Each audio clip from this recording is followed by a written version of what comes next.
On va parler de transidentité aujourd'hui, vous allez voir, ça va être un sujet très passionnant. On a plusieurs cas ici que je vais énoncer, histoire de dénoncer justement ces choses-là, parce que oui, quand bien même le sujet est autour de la transidentité, eh bien, je n'ai pas mis ma perruque, parce qu'ici, je me mets vraiment dans la peau de Django et non pas de Junget, voilà.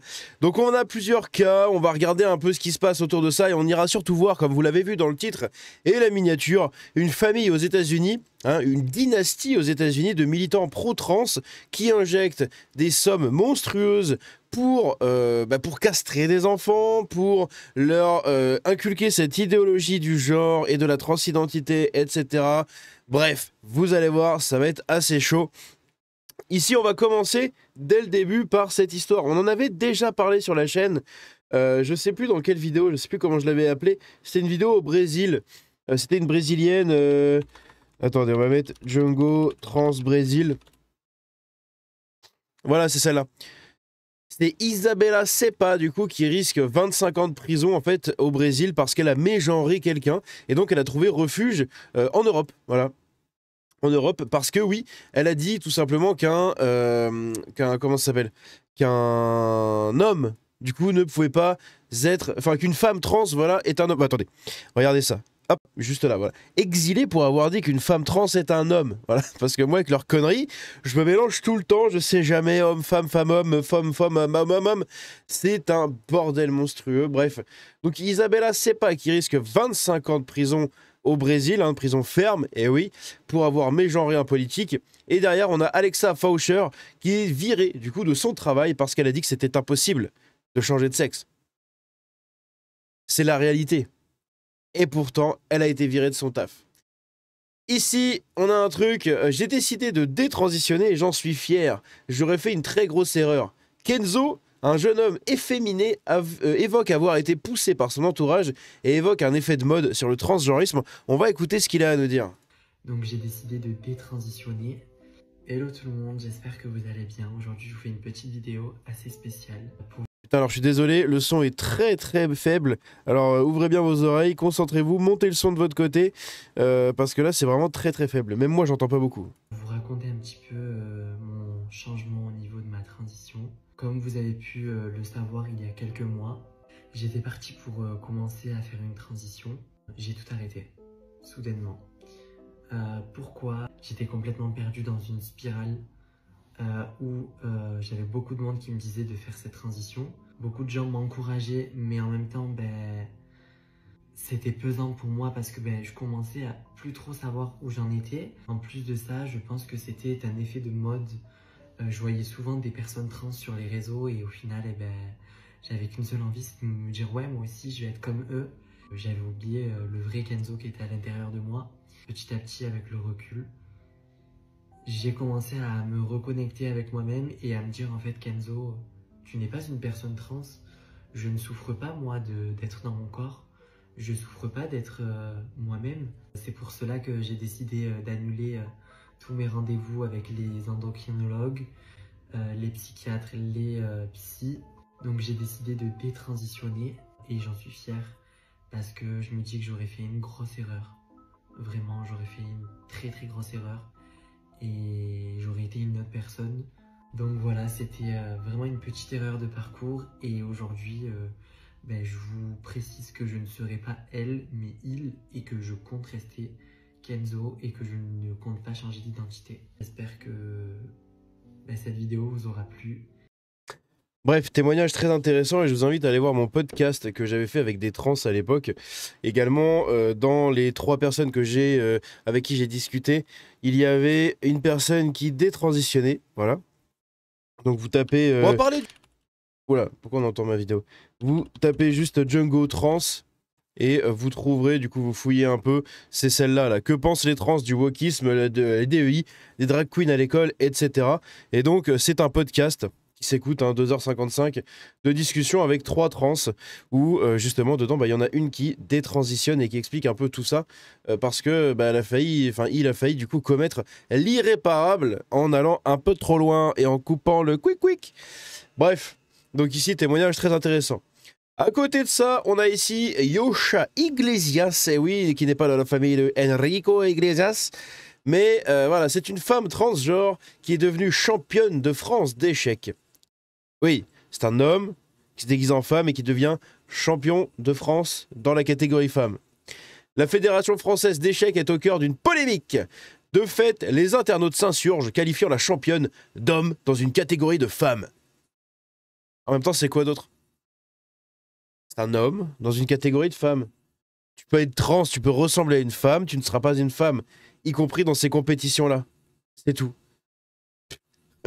Donc évidemment, du coup, championne de France, championne, bien évidemment, alors que c'est un homme. Ici, on va se garder ça pour la fin, vous savez quoi, parce que ça va parler un peu de cette famille-là, on va en parler un peu plus longtemps. Ici, à côté de ça, on a ici Daniel Sénécal. Daniel Sénécal, qui est un homme qui prétend être une femme, donc un trans, qui a été arrêté après avoir pénétré par effraction dans la maison d'une famille et agressé, un enfant en bas âge. Comme d'habitude. Voilà, c'est... L'enfant a été transporté à l'hôpital. En vertu des lois de l'Ontario, Sénécal peut être incarcéré dans une prison pour femmes s'il s'identifie comme une femme. Ouais. C'est n'importe quoi. Aux États-Unis, des transsexuels multiplient les actes de violence, voire du terreau, au point où Elon Musk considère que la violence trans est un problème grave. Il estime que la violence des trans est d'environ 10 fois supérieure au reste de la population et il postule que les traitements hormonaux, notamment l'injection artificielle d'hormones, pourraient expliquer en partie cette violence décuplée. Voici quelques exemples. En août 2025, évidemment, au Minnesota, le transsexuel Robin Westman, 23 ans, né Robert Westman, il a changé de nom en 2020 pour refléter une identité féminine, a commis un attentat dans l'école catholique de l'Annonciation, tuant 2 enfants qui assistaient à la messe et en blessant 17 autres. Westman CS sur place et avait décrit « Kill Donald Trump » sur une de ses armes. En janvier 2024, dans l'Iowa, le trans Dylan Butler, 17 ans, a ouvert le feu au lycée Perry High School, tuant une personne et blessant 7 autres avant de se S. En mars 2023, dans le Tennessee, le trans Audrey Hale, 28 ans, a ouvert le feu sur l'école chrétienne Covenant, tuant 6 personnes, 3 enfants et 3 adultes, avant d'être abattu par la police. L'auteur de la fusillade au Club Q à Colorado Springs en novembre 2022, Anderson Lee Aldrich, a été présenté par ses avocats comme non-binaire, même s'il est par définition impossible de savoir s'il est sincère. Au-delà des fusillades, des violences quotidiennes peuvent être révélées, comme le 31 août dernier dans l'Ontario, où Daniel Sénécal, un homme qui prétendrait être une femme, a été arrêté, donc c'est le cas qu'on vient de voir juste en bas. 3 volleyeuses américaines, Madison Shaw, Gracie Shaw et Brielle Gali, entament une action en justice pour demander l'exclusion d'un homme, Ximena Gomez, donc à gauche, je pense, je ne suis pas sûr, je suis pute.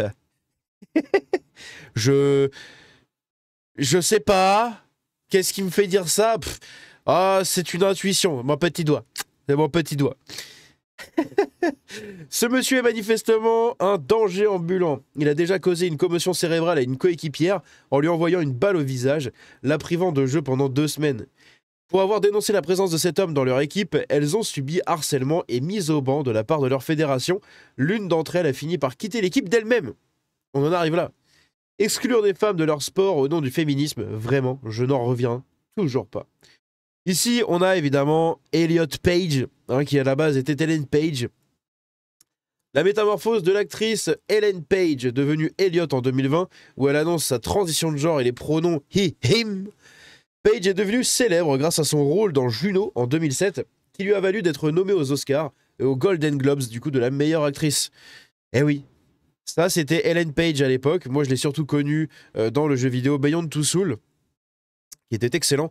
Et donc, c'était Ellen Page à l'époque. Elle était aussi dans les jeux vidéo. Elle était dans des films. Je crois qu'elle a joué aussi dans X-Men. Vous savez, X-Men Future Past, un truc comme ça, là. Je crois que ça, c'était Days of Future Past. Bref. Et donc, voilà, moi, je l'ai connue un peu dans cette époque-là, 2013-14, un truc comme ça. Donc ici, 2010, 2015... Et 2020, tu commences à sentir le wokisme qui commence à atteindre un peu le cerveau, vous savez, comme un champignon, comme une bactérie. Et paf, 2025, le wokisme a entièrement pris possession de son corps, de ses moyens. Cette personne ne contrôle absolument plus rien. Elle s'est fait retirer les nénés, voilà. Les nénés, elle s'est laissé un peu pousser la barbe ici. Elle se rase les cheveux. Et elle dit, je suis Elliot, bonjour. Voilà un peu cette M-A-L-A-D-I-E. Ici donc... la famille Pritzker. Qu'est-ce que c'est la famille Pritzker aux États-Unis? Eh bien, on va voir ça juste après, parce que là, on a Jennifer Pritzker. Oui, messieurs, dames. Cousine du gouverneur démocrate de l'Illinois, J.B. Pritzker, une milliardaire qui a fait don de millions de dollars à des organisations, promouvant les questions transgenres, notamment une récente subvention de 500 000 $ quand même, pour créer une clinique spécialisée dans l'identité de genre à l'hôpital pour enfants de Lurie, à Chicago. Oui, une clinique spécialisée dans l'identité de genre dans un hôpital pour enfants. Imaginez une clinique pour l'identité de genre à l'hôpital Necker à Paris. Voilà, à Paris. Au secours. Ces gens-là, ils ont aucune limite. Ils ont vraiment aucune limite. Et donc ici, on a un article un peu plus intéressant du site les Gays Against Groomers, donc les gays contre les groomers, hein, contre les palucheurs, hein, contre les groomers. Bref. Et donc ici, on va lire un peu ce qui est marqué juste là, parce que c'est très intéressant, vous allez voir, par rapport au financement. Donc là, on a le gouverneur à gauche et sa cousine à droite. Bon. D'où Jésus. D'où Jésus. La famille Pritzker est connue comme depuis longtemps non seulement comme une dynastie de l'Illinois, mais aussi comme une épine dans le pied du progrès pour les LGBT de l'Illinois. Elle est depuis longtemps considérée comme l'une des familles les plus riches des États-Unis et est reconnue par ses participations dans diverses sociétés. En outre, l'un des membres les plus connus de la famille est actuellement gouverneur de l'Illinois, donc J.B. Pritzker. Cependant, la famille Pritzker est également connue pour ses opinions sur l'endoctrinement des enfants en matière de transgenre. L'un des membres les plus connus de la famille s'appelle Jennifer Pritzker. Jennifer, donc à droite, on le rappelle, est née biologiquement homme et a ensuite changé de sexe pour devenir une femme. Selon le Family Research Council, Pritzker a fait un don d'1 million de dollars à l'hôpital pour enfants Lurie de Chicago pour un programme sur le développement du genre et du sexe. Dans un hôpital pour enfants. Donc là, on a les dons. Voilà, les dons qu'elle a fait. Donc 50 000 $ en 2015, 100 000 en 2015 encore une fois, 125 000 en 2016, 125 000 en 2017, 125 000 en 2018, 125 000 en 2019, 125 000 en 2020 à l'hôpital du coup pour enfants Lurie de Chicago. Ici, pareil. Si Deeple veut bien marcher, merci. Jennifer Pritzker a également fondé et continue de diriger la fondation Tawani. Donc la fondation Tawani, c'est ici, du coup, c'est les screenshots de leur site officiel. La fondation Tawani octroie des subventions de ce qu'elle décrit comme la santé et les droits de l'homme. Bien sûr. En outre, la fortune de la famille Pritzker a été directement liée à des organisations LGBT qui enseignent leurs opinions et leurs points de vue à un public très jeune et vulnérable. Un exemple particulier a été rapporté par The Hill, une nouvelle organisation basée à Washington, D.C. Tout a commencé par l'obligation pour les écoles d'enseigner le rôle et les contributions des personnes gays, lesbiennes, bisexuelles, transgenres dans les manuels d'histoire. D'histoire. L'un des premiers États à adopter cette mesure a été l'Illinois. Oh tiens donc, c'est bizarre. Où le cousin de James Pritzker, J.B. Pritzker, l'a promulgué. Donc James, c'était Jennifer. Depuis 2019, la famille Pritzker verse des dons caritatifs et d'autres aides financières pour les soins d'affirmation du genre destinés aux enfants mineurs. L'un des exemples les plus notables est celui de l'hôpital pour enfants Lurie de Chicago. Il existe un département appelé département Pritzker de psychiatrie et de santé comportementale, qui a été créé grâce à un don de 15 millions de dollars de la fondation Pritzker en 2019. Aïe, aïe, aïe, aïe, aïe, aïe, aïe, aïe. Qu'est-ce que c'est que cette famille? Incroyable. Et ça, on n'en entend jamais parler. En 2019, le gouverneur Pritzker a également publié le décret 1911, comme l'a rapporté Table Mag. Ce décret était intitulé « Renforcer notre engagement en faveur d'écoles affirmées et inclusives pour accueillir et soutenir les enfants ayant des identités sexuelles fabriquées ». En 2021, un nouveau projet de loi sur l'éducation sexuelle a été promulgué. Le projet de loi SB 0818. Voilà, si jamais vous dormirez moins bête ce soir. Ce projet de loi vise à inculquer l'idéologie du genre ainsi que les stéréotypes liés au rôle de genre et à la reproduction sexuelle aux enfants de la maternelle à la 2e année. Aïe, aïe, aïe, aïe, aïe, aïe, aïe. Dès la maternelle, on va vous apprendre comment on fait des bébés.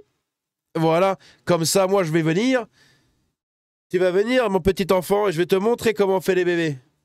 Voilà, moi, je vois ça comme ça avec ces gens-là, en fait. Mon Dieu, mon Dieu, mon Dieu. C'est comme ça quand la gosse de 10 ans, elle dira « Ah, mais moi, je veux une poupée pour faire comme si c'était mon bébé. » Eh, si tu veux, on va faire un bébé, hein. Voilà, en gros, c'est ça. À partir de la 3e à la 5e année, les enfants devraient être capables de décrire le rôle potentiel de bloqueurs d'hormones sur les jeunes qui s'identifient comme transgenres. Waouh! Waouh! Incroyable. C'est-à-dire que vous n'êtes même pas encore au collège, que vous devez savoir décrire ce que font les bloqueurs d'hormones sur les jeunes qui s'identifient comme trans. C'est des enfants à qui on enseigne ça. C'est un truc de fou. C'est une famille ultra dangereuse. Ils ont des thunes, ils ont un agenda politique pervers. Au secours. La famille Pritzker endoctrine-t-elle directement les enfants afin d'obtenir le soutien d'un groupe plus large? Peut-être est-ce pour garantir le soutien nécessaire à une éventuelle candidature de JB à la présidence? C'est tout à fait possible dans un État comme l'Illinois. L'esprit des enfants est encore en développement et continuera de l'être jusqu'à l'âge de 25 ans environ.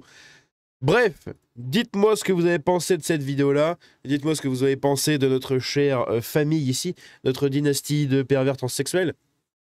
Aïe aïe aïe, je sens que cette vidéo va pas être monétisée. Bref, dites-moi ce que vous en pensez dans les commentaires. N'hésitez pas à la partager autour de vous pour que tout le monde ait l'information. N'hésitez pas à devenir membre au soutien de la chaîne à partir de 99 centimes si vous le voulez et si vous le pouvez. Sinon, ça se passe sur Tipeee ou sur Patreon. Et moi, je vous dis à la prochaine. C'était Django. Ciao.